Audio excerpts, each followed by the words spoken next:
Hello student, welcome back to my channel tuition point. আমি আস্তিক sir আজকে চলে এসেছি তোমাদের জন্য।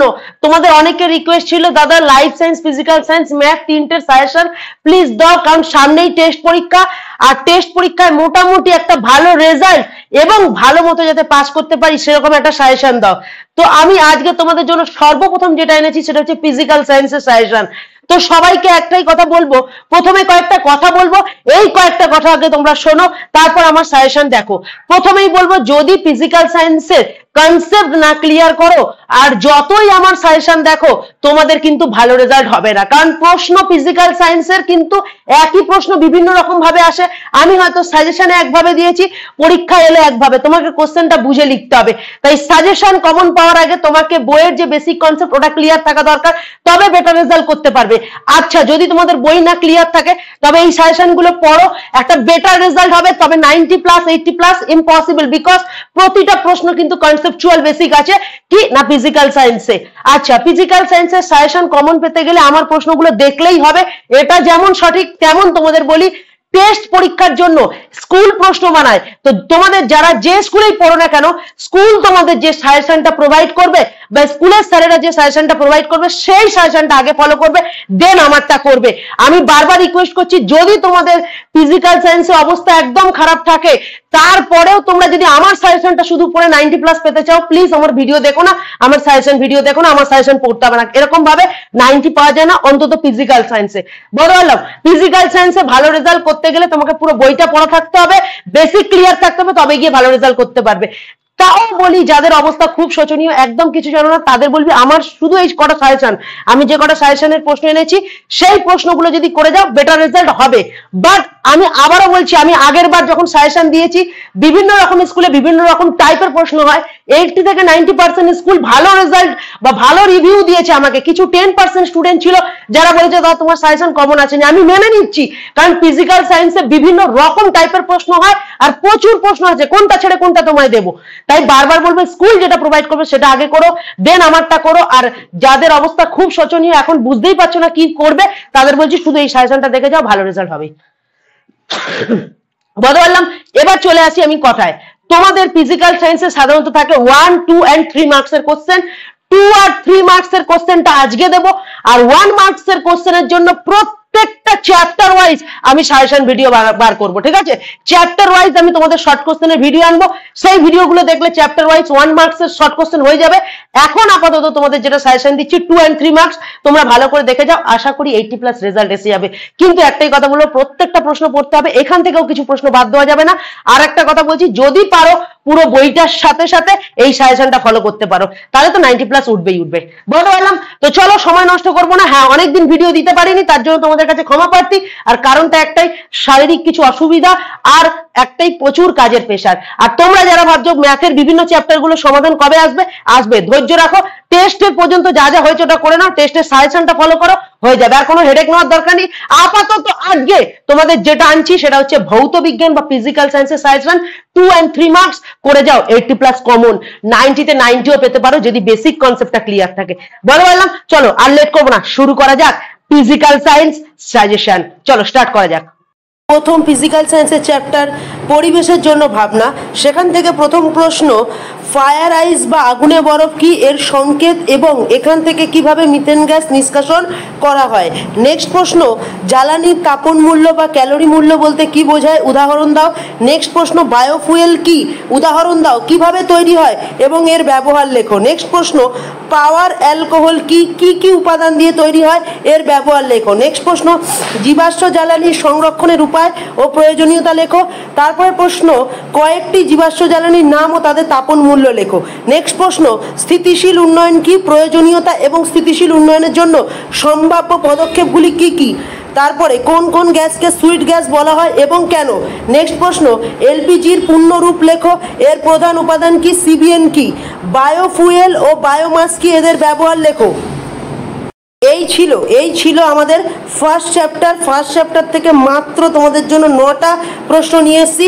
এই 9টা প্রশ্ন যদি খুব ভালো করে করতে পারো, তোমাদের এই ফার্স্ট চ্যাপ্টার থেকে আর কিচ্ছু করতে লাগবে না। বুঝতে পারলাম? এই 9টা প্রশ্ন খুব ভালো করে তোমরা দেখে নিও। চলে আসবো নেক্সট চ্যাপ্টার। নেক্সট চ্যাপ্টারে চলে এলাম, গ্যাসের আচরণ।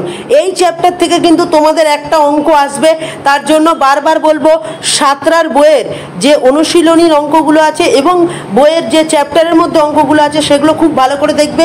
এখান থেকে সাধারণত চার্লস বয়েলস এবং চার্লস ও বয়েলের সমন্বয়ের সূত্র, এই তিনটে সূত্র থেকে অঙ্ক আসে। তো এই অঙ্কগুলো কিন্তু খুব ভালো করে দেখে নিও, আমার চ্যানেলে আছে, একটু ভিজিট করে দেখে নিও, এখানে আমার ভিডিও দেওয়া আছে, সেখান থেকে তোমরা শিখেও নিতে পারো।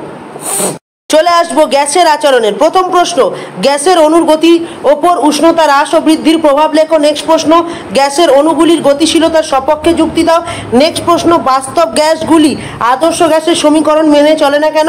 নেক্সট প্রশ্ন, আদর্শ গ্যাসের গতিতত্ত্বের স্বীকার্যগুলি লেখো। নেক্সট প্রশ্ন, গ্যাসের গতিতত্ত্বের ত্রুটিপূর্ণ স্বীকার্য দুটি উল্লেখ করো। গ্যাসের গতিতত্ত্বের ত্রুটিপূর্ণ স্বীকার্য দুটি উল্লেখ করো। নেক্সট প্রশ্ন, বয়েলের সূত্রটি লেখো, এর গাণিতিক রূপ এবং বয়েলের সূত্র প্রযোজ্য এমন একটি উদাহরণ দাও। বয়েলের সূত্র মেনে চলে এরকম একটা এক্সাম্পল দাও। ঠিক আছে, তাহলে 6খানা প্রশ্ন আমি তোমাদের দিলাম, এই চ্যাপ্টার থেকে 6টার মধ্যেই চলে আসবে। আর যেটা আসবে, বারবার বলছি, অঙ্ক, চার্লস বয়েলস এবং চার্লস ও বয়েলের সমন্বয় সূত্র, এই তিনটে ওপর তোমাদের এখানে কিন্তু অঙ্ক আসবেই। তো অঙ্কগুলো ভালো করে দেখে নিও, ঠিক আছে। আর যদি তোমাদের এই গ্যাসের আচরণের অঙ্কের ওপর কোনো ভিডিও লাগে বা অঙ্কের ওপর কোনো কনসেপ্ট জানতে হয়, তাহলে অবশ্যই কমেন্ট করো তোমরা, ঠিক আছে, যদি ভিডিও লাগে। তাহলে চলে আসবো নেক্সট চ্যাপ্টার। চলে এলাম নেক্সট চ্যাপ্টার, রাসায়নিক গণনা। এখানেও সেম, মাত্র 4 মার্কস আছে এই চ্যাপ্টারটার ওপর। যারা রাসায়নিক গণনার বেসিক কনসেপ্ট ক্লিয়ার নেই, যাদের রাসায়নিক গণনার বেসিক কনসেপ্ট ক্লিয়ার নেই, তাদের বলবো তোমরা এই চ্যাপ্টারটা স্কিপ করতে পারো।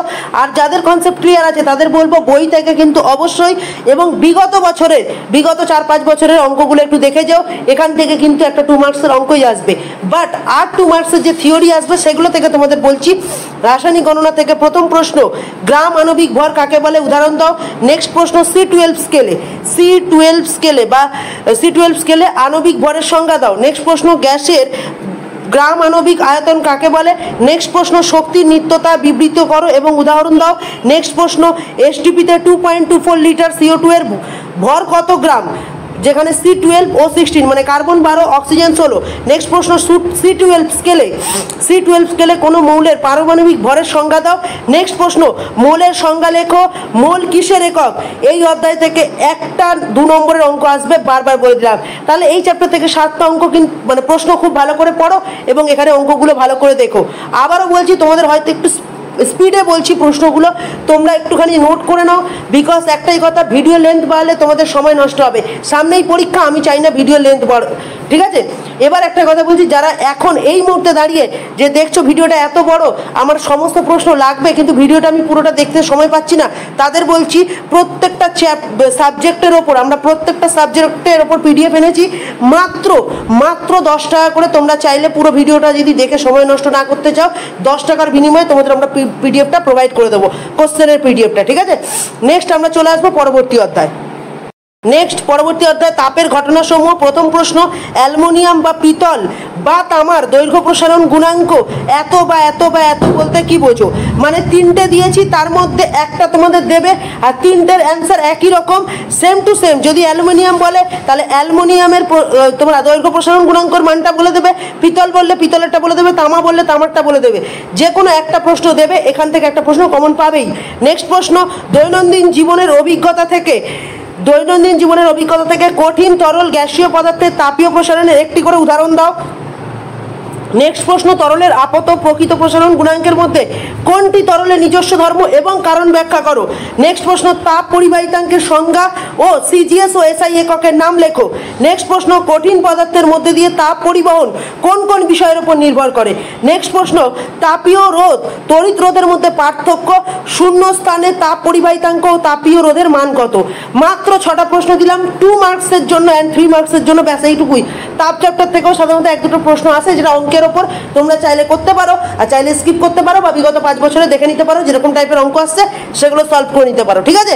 এবার চলে আসবো আমরা সব থেকে ইম্পর্টেন্ট ফিজিক্যাল সায়েন্সের যে 2টো চ্যাপ্টার, তার মধ্যে 1 নম্বর চ্যাপ্টার হচ্ছে আলো। সেই চ্যাপ্টার নিয়ে চলে আসলাম, খুব ইম্পর্টেন্ট চ্যাপ্টার আলো। আলোর প্রথম প্রশ্ন সৎবিম্ব অসৎবিম্ব সংজ্ঞা, এদের মধ্যে পার্থক্য লেখো। নেক্সট প্রশ্ন মোটর গাড়ির হেলমেটে কোন ধরনের দর্পণ ব্যবহার করা হয় এবং কেন। 3 নম্বর সমতল দর্পণ দ্বারা সৃষ্ট প্রতিবিম্বের বৈশিষ্ট্য লেখো। 4 নম্বর প্রশ্ন উত্তল দর্পণ ও অবতল দর্পণের ক্ষেত্রে মুখ্য ফোকাস দূরত্ব ও বক্রতা ব্যাসার্ধের সংজ্ঞা লেখো। নেক্সট প্রশ্ন উত্তল ও অবতল দর্পণের ক্ষেত্রে ফোকাস দূরত্ব ও বক্রতা ব্যাসার্ধের মধ্যে সম্পর্ক নির্ণয় করো। অথবা এই প্রশ্নটাই দিতে পারে F = R/2 প্রমাণ করো, মানে ফোকাস দূরত্ব = ব্যাসার্ধ বাই 2। ঠিক আছে। নেক্সট প্রশ্ন হচ্ছে লেন্স কোথায় কোথায়, মানে লেন্সের কোথায় কোথায় বস্তু রাখলে কেমন কেমন প্রতিবিম্ব গঠিত হবে তা চিত্র সহ লেখো। নেক্সট প্রশ্ন লঘু মাধ্যম থেকে ঘন মাধ্যমে বা ঘন মাধ্যম থেকে লঘু মাধ্যমে আলোর রশ্মির প্রতিসরণের চ্যুতিকোণ নির্ণয় করো। নেক্সট প্রশ্ন প্রতিসরাঙ্ক কি, কোন কোন বিষয়ের উপর নির্ভর করে। চলে আসবো পরবর্তী কোশ্চেন। আলোর প্রতিসরাঙ্ক কাকে বলে। আলোর প্রতিসরণের দুটি সূত্র লেখো। আলোক রশ্মি প্রিজমের মধ্যে দিয়ে গেলে দেখাও যে চ্যুতিকোণের মান delta I1 plus I2 minus A। আরেকবার রিপিট করছি, আলোক রশ্মির প্রিজমের মধ্যে দিয়ে দেখাও যে চ্যুতিকোণের মান delta I1 plus I2 minus A চিত্র সহ। এই প্রশ্নটা ভেরি ভেরি ইম্পর্টেন্ট। নেক্সট প্রশ্ন উত্তল লেন্সে বা অবতল লেন্সে বা শুধু লেন্সের আলোক কেন্দ্র কাকে বলে। নেক্সট প্রশ্ন উত্তল লেন্সকে অভিসারী ও অবতল লেন্সকে অপসারী লেন্স বলা হয় কেন, এদের মধ্যে পার্থক্য লেখো, চিত্র সহ লিখবে। 14 নম্বর প্রশ্ন আলোর বিচ্ছুরণের সংজ্ঞা। 15 নম্বর প্রশ্ন শুদ্ধ ও বর্ণালী ও অশুদ্ধ বর্ণালী কাকে বলে, এদের মধ্যে পার্থক্য। নেক্সট প্রশ্ন শূন্য মাধ্যমে আলোর বিচ্ছুরণ হয় না কেন। নেক্সট প্রশ্ন শুদ্ধ বর্ণালী গঠনের শর্ত, ভেরি ভেরি ইম্পর্টেন্ট। আর তারপরে 18 নম্বর প্রশ্নটা বিগত বছর এখান থেকে প্রশ্ন একটা না একটা এসছেই। এক্স রশ্মি, গামা রশ্মি, ইউভি রশ্মির মধ্যে পার্থক্য, এদের ক্ষতিকারক প্রভাব এবং এদের ব্যবহার লেখো। এক্স রশ্মি, গামা রশ্মি আর ইউভি রশ্মির ব্যবহার, ক্ষতিকারক প্রভাব আর এদের মধ্যে পার্থক্য। নেক্সট প্রশ্ন লাল আলোতে সবুজ বস্তুকে কালো দেখায়, সবুজ আলোয় সাদা ফুলকে কেমন দেখাবে, এরকম টাইপের প্রশ্ন কিন্তু একটা কমন পাবে। নেক্সট চলে আসবো পরবর্তী প্রশ্ন এই চ্যাপ্টার থেকে। অনেকে বলবে এই চ্যাপ্টারের বেশ কয়েকটা প্রশ্ন হচ্ছে দাদা, হ্যাঁ একটু বেশি হবে, বিকজ এই চ্যাপ্টার থেকে 12 মার্কস আসবে। আর এই যে প্রশ্নগুলো দিয়েছি এগুলো খুব ইজি, যদি একটু কনসেপ্ট বুঝে করতে পারো তাহলে খুব দ্রুতই মুখস্থ হয়ে যাবে। আর তোমরা আলো চ্যাপ্টার অনেক ছোট থেকেই কিন্তু করছো। ঠিক আছে, চলে আসবো নেক্সট কোশ্চেন। দিনের বেলায় আকাশে চাঁদ দেখা গেলে সাদা দেখায় কিন্তু রাতের বেলায় হলুদ দেখায় কেন। পরের কোশ্চেন আলোর বিচ্ছুরণ ও বিক্ষেপণের মধ্যে পার্থক্য লেখো। নেক্সট প্রশ্ন বিপদ সংকেত হিসেবে কোন বর্ণের আলো ব্যবহার করা হয় এবং কেন। নেক্সট প্রশ্ন কোন বর্ণের আলোর তরঙ্গ দৈর্ঘ্য বেশি এবং কম, এবং কোন বর্ণের বিক্ষেপণ বেশি, মানে আলোর বিক্ষেপণ বেশি কিন্তু তরঙ্গ দৈর্ঘ্য কম। এই প্রশ্নটা ভেরি ভেরি ইম্পর্টেন্ট। মাত্র 23টা প্রশ্ন দিলাম আলো চ্যাপ্টার থেকে, যদি তোমরা এই 23টা প্রশ্ন ভালো করে যাও আশা করি এই চ্যাপ্টার থেকে কমন পেয়েই যাবে। বলতে পারলাম। চলে আসবো এবার আমরা পরবর্তী চ্যাপ্টার, ভেরি ভেরি ইম্পর্টেন্ট যে চ্যাপ্টারটা, সেটা হচ্ছে চলতড়িৎ। চলো আসা যাক। চলে এলাম আমরা চলতড়িতে। প্রথম প্রশ্ন মুক্ত বর্তনীতে তড়িৎ কোষে তড়িৎচালক বলের সংজ্ঞা দাও। 2 নম্বর তড়িৎচালক বল ও বিভব প্রভেদের মধ্যে পার্থক্য লেখো। তড়িৎচালক বল ও বিভব প্রভেদের মধ্যে পার্থক্য সংজ্ঞা দাও। নেক্সট প্রশ্ন তড়িৎ আধানের সিজিএস ও এসআই এককের মধ্যে সম্পর্ক নির্ণয় করো। নেক্সট প্রশ্ন বৈদ্যুতিক কোষের অভ্যন্তরীণ রোধ ও ইএমএফ এর মধ্যে সম্পর্ক প্রতিষ্ঠা করো। এই প্রশ্নটা এভাবেই ঘুরিয়ে আসতে পারে, অথবা তড়িৎচালক বল, বিভব প্রভেদ ও অভ্যন্তরীণ রোধের মধ্যে সম্পর্ক প্রতিষ্ঠা করো। Very very important. বারবার বলছি চলতড়িৎ চ্যাপ্টারটা আর আলো চ্যাপ্টারটা কিন্তু তোমরা ছাড়বে না। এই দুটো চ্যাপ্টার থেকে প্রায় 24 মার্কস আসবে। ঠিক আছে, নেক্সট প্রশ্ন চলে আসছি। ওহমের সূত্রটি বিবৃত করো। নেক্সট প্রশ্ন পরিবাহী রোধ পরিবাহী দৈর্ঘ্য প্রস্থচ্ছেদ ও উপাদানের উপর কিভাবে নির্ভর করে লেখো। নেক্সট প্রশ্ন রোধাঙ্কের সংজ্ঞা দাও। নেক্সট প্রশ্ন ওহমের সূত্র থেকে রোধের সংজ্ঞা লেখো। নেক্সট প্রশ্ন মুক্ত বর্তনী ও বদ্ধ বর্তনীর মধ্যে পার্থক্য। নেক্সট প্রশ্ন বৈদ্যুতিক হিটারে তারের বৈশিষ্ট্য বা নাইক্রোম তারের বৈশিষ্ট্য লেখো। আর পরের প্রশ্নটা দেখতে পাচ্ছ ডবল স্টার দেওয়া আছে, বৈদ্যুতিক লাইনে ফিউজ তারের ব্যবহার করা হয় কেন, ফিউজ তার কি, এর বৈশিষ্ট্য লেখো। নেক্সট প্রশ্নে চলে আসবো। নেক্সট প্রশ্ন 10 অ্যাম্পিয়ার ফিউজ তার বলতে কি বোঝায়, বা 10 অ্যাম্পিয়ার ফিউজ তার বলতে কি বোঝায়। পরবর্তী কোশ্চেন তড়িৎ প্রবাহে তাপীয় ফল সংক্রান্ত জুলের সূত্রটি লেখো।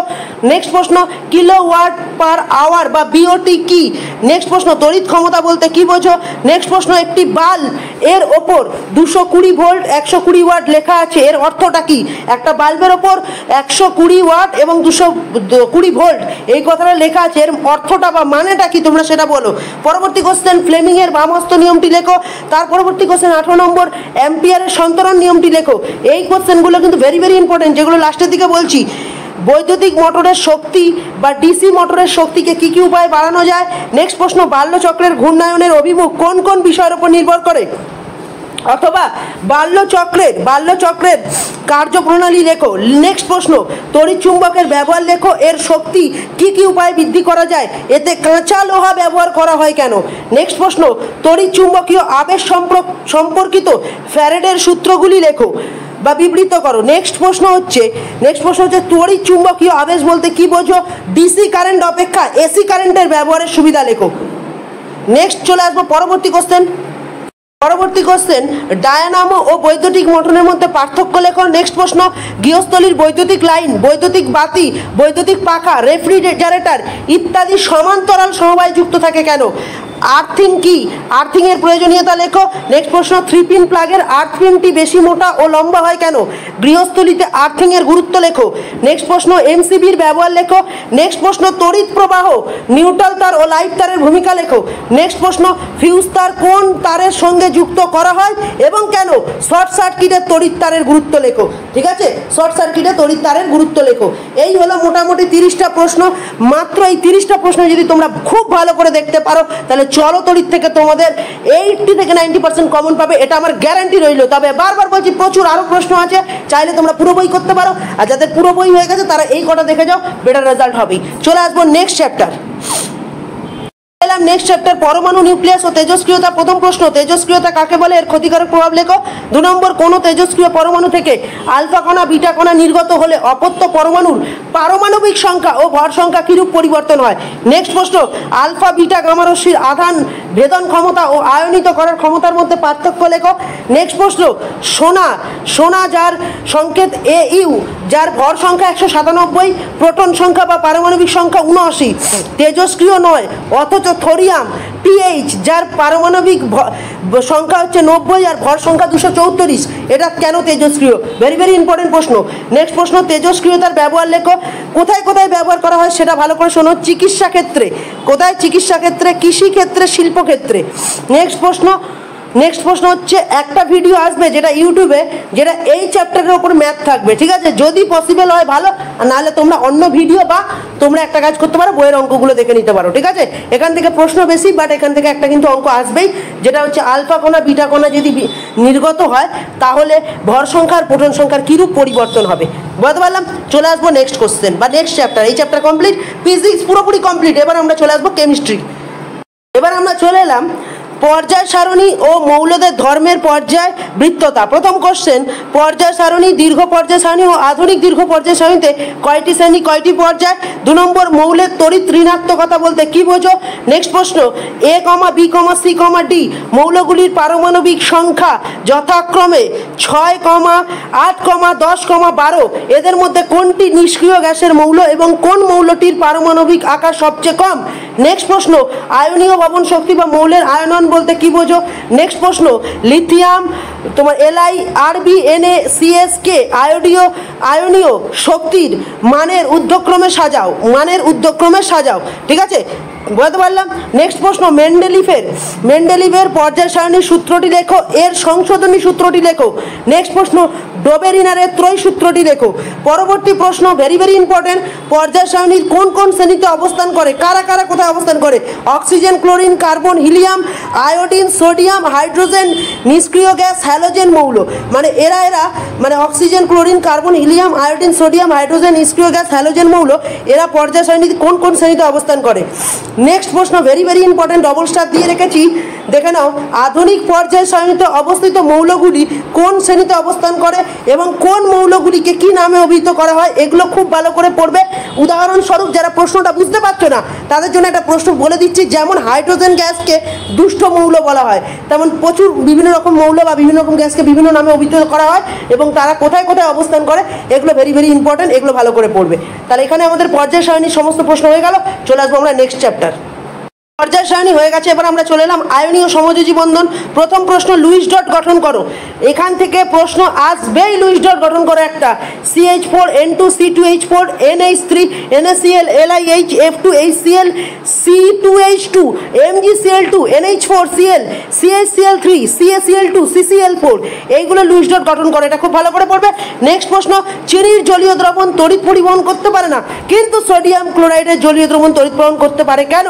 অথবা সোডিয়াম ক্লোরাইডের জলীয় দ্রবণ তড়িতের সুপরিবাহী, কিন্তু চিনি বা গ্লুকোজের জলীয় দ্রবণ সুপরিবাহী নয় কেন? ব্যাখ্যা করো। নেক্সট প্রশ্ন, সোডিয়াম ক্লোরাইডের ক্ষেত্রে বা আয়নীয় যৌগের ক্ষেত্রে আণবিক ওজন কথাটির চেয়ে সংকেত ওজন কথাটি বেশি ব্যবহারযুক্ত কেন? নেক্সট প্রশ্ন, তড়িৎযোজী ও সমযোজী যৌগের মধ্যে পার্থক্য লেখো। নেক্সট প্রশ্ন, আয়নীয় বন্ধন ও সমযোজী বন্ধনের মধ্যে কোনটি বেশি সুস্থিত এবং কেন? নেক্সট প্রশ্ন, অষ্টক সূত্রের সংজ্ঞা দাও এবং এই সূত্রের ব্যতিক্রম দেখা যায় এমন দুটি যৌগের নাম লেখো। নেক্সট প্রশ্ন, তরল হাইড্রোজেন ক্লোরাইড তড়িৎ পরিবহনে সক্ষম নয়, কিন্তু গলিত সোডিয়াম ক্লোরাইড তড়িৎ পরিবহনে সক্ষম কেন? ব্যাখ্যা করো। মাত্র 7টা প্রশ্ন এই চ্যাপ্টার থেকে করে যাও। আশা করি 2 and 3 মার্কসের কোশ্চেন কমন পেয়ে যাবে। বারবার বলবো, লুইস ডট গঠন যে করো এইটার উপর বেশি জোর দেবে। আয়নীয় বন্ধন, সমযোজী বন্ধন এবং লুইস ডট গঠন, এই তিনটের উপর কিন্তু খুব ভালো করে জোর দেবে, কারণ এখান থেকে এরকম একটা প্রশ্ন আসবেই। বলতে পারলাম। চলে আসবো আমরা নেক্সট চ্যাপ্টার। চ্যাপ্টার তড়িৎ প্রবাহ ও রাসায়নিক বিক্রিয়া। প্রথম প্রশ্ন, একটি অবিশুদ্ধ কপার দণ্ড থেকে তড়িৎ বিশ্লেষণ পদ্ধতিতে বিশুদ্ধ কপার প্রস্তুতিতে ক্যাথোড, অ্যানোড ও তড়িৎ বিশ্লেষ্য রূপে কি কি ব্যবহৃত হয়? নেক্সট প্রশ্ন, তড়িৎ বিশ্লেষ্য পদার্থ বলতে কি বোঝায়? নেক্সট প্রশ্ন, তড়িৎ বিশ্লেষণ পদ্ধতিতে কোনো ধাতুর ওপর অন্য কোনো ধাতুর প্রলেপ দিতে তড়িৎ বিশ্লেষ্য ক্যাথোড ও অ্যানোড রূপে কি কি ব্যবহৃত হয়? প্রশ্নটা বারবার বুঝবে। তড়িৎ বিশ্লেষণ পদ্ধতিতে কোনো ধাতুর উপর কোনো ধাতুর প্রলেপ দিতে, মানে একটা ধাতুর উপর অন্য ধাতুর যে প্রলেপ সেই দিতে কোনটা তড়িৎ বিশ্লেষ্য, কোনটা ক্যাথোড, কোনটা অ্যানোড রূপে ব্যবহৃত হয়? নেক্সট প্রশ্ন, লোহার চামচের ওপর সোনার প্রলেপ দিতে, লোহার চামচের ওপর সোনার প্রলেপ দিতে, অথবা তোমরা বলতে পারো তামার প্রলেপ দিতে, অথবা কাঁচের প্রলেপ কপারের প্রলেপ দিতে, নিকেলের প্রলেপ দিতে ক্যাথোড, অ্যানোড, তড়িৎ বিশ্লেষ্য রূপে কি কি ব্যবহার করা হয়? মানে অ্যাকচুয়ালি লোহার চামচের ওপর সোনা হোক, লোহার চামচের ওপর তামা, কপার, তাহলে কি বললাম, লোহার চামচের উপর সোনার প্রলেপ, লোহার চামচের উপর তামা, কপার বা নিকেলের প্রলেপ দিতে কোনটা কোনটাকে অ্যানোড, কোনটাকে ক্যাথোড এবং কোনটাকে তড়িৎ বিশ্লেষ্য রূপে ব্যবহার করা হয় এটা লেখো। ভেরি ভেরি ইম্পর্টেন্ট প্রশ্ন, এটা দাগিয়ে নাও। নেক্সট প্রশ্ন, তড়িৎ লেপন কি এর উদ্দেশ্য কি? নেক্সট প্রশ্ন, কিসের ভিত্তিতে তড়িৎ বিশ্লেষ্যগুলিকে তীব্র ও মৃদু তড়িৎ বিশ্লেষ্য হিসেবে শ্রেণীবিন্যাস করা হয় এবং দুটি তীব্র দুটি মৃদু তড়িৎ বিশ্লেষ্যের উদাহরণ দাও। নেক্সট প্রশ্ন, অ্যানোড মাঠ কি এর গুরুত্ব লেখো। নেক্সট প্রশ্ন, ধাতব পরিবাহী ও তড়িৎ বিশ্লেষ্য পদার্থের মধ্যে প্রধান 3টি পার্থক্য লেখো। ঠিক আছে, নেক্সট চলে আসবো আমরা পরবর্তী চ্যাপ্টার। এই চ্যাপ্টার থেকে এই 8-9টা প্রশ্ন বা 7-8টা প্রশ্ন খুব ভালো করে পড়ে নিও, তাহলেই হয়ে যাবে। নেক্সট চলে আসবো পরবর্তী চ্যাপ্টার। আচ্ছা সরি, একটুখানি ভুল বললাম যে 8খানা না, এখানে আরও 2টো প্রশ্ন আছে, ভেরি ভেরি ইম্পর্টেন্ট। একটু প্রশ্নটা বলে দিই। পারদ তড়িৎ পরিবহন করলেও তড়িৎ অবিশ্লেষ্য যুক্তিসহ ব্যাখ্যা করো। বা এখানে প্রশ্নটা এভাবে আছে, নিষ্ক্রিয় তড়িৎদ্বার কাকে বলে? উদাহরণ দাও। ভোল্টামিটার কি? নেক্সট প্রশ্ন, প্রদত্ত যৌগগুলি থেকে তড়িৎ বিশ্লেষ্য ও তড়িৎ অবিশ্লেষ্য পদার্থ হিসেবে চিহ্নিত করো। ব্যাপারটা ভালো করে শুনবে যে অনেকগুলো মৌল দেওয়া আছে, তার মধ্যে কোনগুলো তড়িৎ বিশ্লেষ্য, কোনগুলো অবিশ্লেষ্য পদার্থ। এখান থেকে কিন্তু একটা শর্ট কোশ্চেন আসবেই আসবে। তাহলে আমি বলে দিচ্ছি, চিনির জলীয় দ্রবণ, কেরোসিন, গলিত পটাশিয়াম ক্লোরাইড, গলিত সোডিয়াম ক্লোরাইড, তরল HCl, পারদ, গলিত caustic potash, graphite, petrol, caustic soda, জলীয় দ্রবণ, গ্লুকোজের জলীয় দ্রবণ CCl4, HCl, তুতের দ্রবণ। আমি তোমাদের বলছি যে এখান থেকে এই যেগুলো উদাহরণ দিলাম, এগুলো থেকে তোমাদের কোনগুলো তড়িৎ বিশ্লেষ্য এবং কোনগুলো অবিশ্লেষ্য পদার্থ সেটা তোমাদের চিহ্নিত করতে হবে। আর তোমাদের বলছি, তোমরা বইতে ভালো করে দেখবে, এক জায়গায় সুন্দর করে লেখা আছে যে কোনগুলোকে বিশ্লেষ্য এবং কোনগুলোকে অবিশ্লেষ্য পদার্থ বলা হয়। ওই কনসেপ্টটা জানলে এরকম 1000টা জিনিস আসুক না কেন তোমরা আরামসে উত্তর দিতে পারবে। বাট আমি যে কটা দিয়েছি সে কটা দেখে যাও। আশা করি বিগত বছর এগুলোর মধ্যে দিয়ে এসছে, এবছরের মধ্যেই আসবে। ঠিক আছে, চলে আসবো নেক্সট চ্যাপ্টার। চ্যাপ্টার পরীক্ষাগার ও রাসায়নিক শিল্পে অজৈব রসায়ন। প্রথম প্রশ্ন, নেসলার বিকারক কি? এর সংকেত লেখো। পরের প্রশ্ন, লাইকার অ্যামোনিয়া কি? নেক্সট প্রশ্ন, উত্তপ্ত কিউপিক অ্যাসিডে অ্যামোনিয়া গ্যাস চালনা করলে কি ঘটবে তার রাসায়নিক বিক্রিয়া সহ লেখো। নেক্সট প্রশ্ন, অ্যালুমিনিয়াম ক্লোরাইডের জলীয় দ্রবণে অ্যামোনিয়া গ্যাস চালনা করা হলে কি ঘটবে তার রাসায়নিক বিক্রিয়া সহ লেখো। নেক্সট প্রশ্ন, রাসায়নিক বিক্রিয়ার সাহায্যে দেখাও যে অ্যামোনিয়া একটি বিজারক পদার্থ। নেক্সট প্রশ্ন, নেসলার বিকারকের গুরুত্ব লেখো। নেক্সট প্রশ্ন, পরীক্ষাগারে অ্যামোনিয়া গ্যাস প্রস্তুতিতে প্রয়োজনীয় রাসায়নিক দ্রব্য ও বিক্রিয়ার শর্ত ও রাসায়নিক সমীকরণ সহ লেখো। এই প্রশ্নটা কিন্তু ভেরি ভেরি ইম্পর্টেন্ট, 7 নম্বর প্রশ্নটা। নেক্সট প্রশ্ন, কপার সালফেটের জলীয় দ্রবণে অ্যামোনিয়া গ্যাস চালনা করলে কি ঘটবে, এটাও ইম্পর্টেন্ট প্রশ্ন। নেক্সট প্রশ্ন, ইউরিয়া শিল্প উৎপাদনে ব্যবহারিক রাসায়নিক পদার্থগুলির নাম লেখো। নেক্সট প্রশ্ন, পরীক্ষাগারে নাইট্রোজেন গ্যাস প্রস্তুতি, পরীক্ষাগারে যে নাইট্রোজেন গ্যাস প্রস্তুতি করা হয় সেটি লেখো। চলে আসবো এবার আমরা নেক্সট চ্যাপ্টারে। চলো, চ্যাপ্টার থেকে আরো যেগুলো প্রশ্ন আছে, অম্লরাজকে এর ব্যবহার লেখো। নেক্সট প্রশ্ন, হাইড্রোজেন ক্লোরাইড গ্যাসকে নিম্ন অপসারণ দ্বারা সংগ্রহ করা যায় না কেন। নেক্সট প্রশ্ন হচ্ছে ধূমায়মান সালফিউরিক অ্যাসিড ও নাইট্রিক অ্যাসিড কি। নেক্সট, আশা করি তোমরা দেখলে ফিজিক্যাল সায়েন্সের যে সাজেশন সেটা পুরোপুরি কমপ্লিট হয়ে গেল। এই সাজেশন ভিডিওটা দেখে তোমরা পড়াশোনা করো এবং পরীক্ষা দাও। পরীক্ষা দিয়ে সে কে কতটা উপকৃত হলো অবশ্যই কমেন্ট করবে, আর পুজো কেমন কাটলো সেটা সবাই বলবে। আর আরেকটা কথা বলছি, কমেন্ট সেকশনে তোমরা আমাকে জানিয়ে দাও এই যে ফিজিক্যাল সায়েন্সের সাজেশনটা ভালো লাগলে আর কোন কোন সাবজেক্টের উপর সাজেশন তোমাদের লাগবে, আর কোন কোন সাবজেক্টের উপর সাজেশন তোমরা চাও সেটা অবশ্যই আমাকে জানিয়ে যাবে, ঠিক আছে? তাহলে আজকে যেটা ভিডিও ছিল ফিজিক্যাল সায়েন্সের সেকেন্ড এন্ড থার্ড মানে 2 and 3 মার্কস এর প্রশ্নগুলো, এরপরে আমাদের যেটা আসছে সেটা হচ্ছে ম্যাথের সাজেশন। তোমরা এর আগেই দেখেছো লাইফ সায়েন্সের সাজেশন কিন্তু অলরেডি এসে গেছে, সেটাও কিন্তু দেখে নেবে, ঠিক আছে? চলো টাটা, দেখা হচ্ছে নতুন কোনো ভিডিওর সাথে। আর যেতে যেতে একটাই কথা বলবো, লাইক কমেন্ট শেয়ার করতে ভুলবে না। আর যারা এখনো চ্যানেলটাকে সাবস্ক্রাইব করনি প্লিজ করো, প্রচুর ভিডিও আছে তোমাদের জন্য।